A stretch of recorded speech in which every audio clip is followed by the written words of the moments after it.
Page 488, triangle midsegment theorem. That one, but definitely, oh my goodness, this one right here. So I need you to highlight triangle midsegment theorem.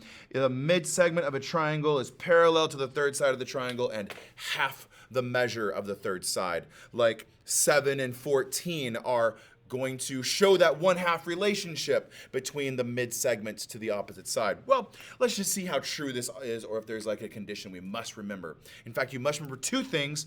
Parallel has to be made sure it's maintained, and half the measure of the third side.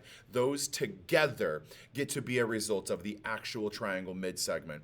Miss Zoid asked her students, trapezoid, oh, I see what they did, to determine whether or not RD is a mid-segment of triangle TUY.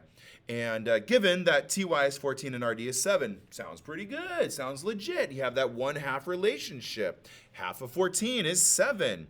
Well, Carson told Alicia that by using the triangle mid-segment theorem, he could conclude that RD is a mid-segment. Is Carson correct? No, he's not correct. He only considered the 1 to 2 relationship.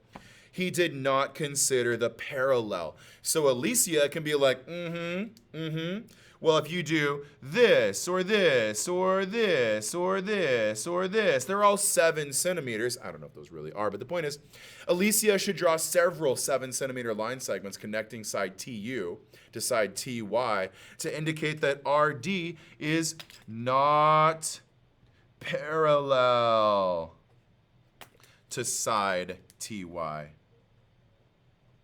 That'd be a way for her to justify with an example how it's not possible for RD to actually be a mid-segment. It looked pretty good and promising from the start. 7 to 14 is a 1/2 relationship, but Carson needed to have both of the conditions visible, parallel and the 1/2, to conclude that it's a mid-segment.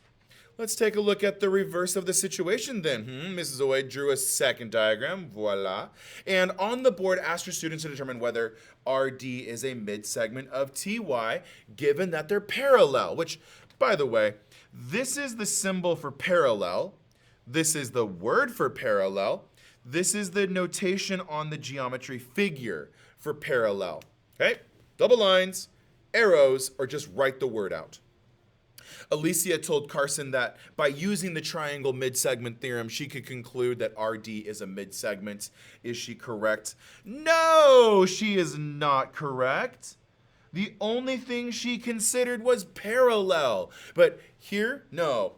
Here's an example where I tried not to draw a mid-segment. We don't have to have mid-segments if the only condition is the lines are parallel. So Carson should draw several other parallel lines, boom, boom, boom, and then connect them from one side of the triangle TU to the other side of the triangle YU to indicate that R is not the midpoint of TU and D is not the midpoint of YU. I mean, if she had assumed that from the start and shown that from the start, then Alicia would be able to be marked as correct as well.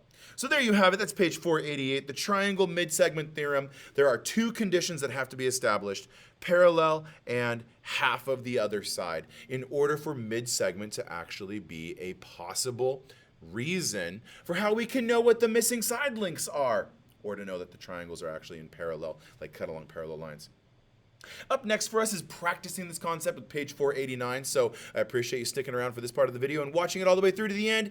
Click on the next episode so we can talk more about triangle mid-segments, but specifically on our graphs. See you in the next episode!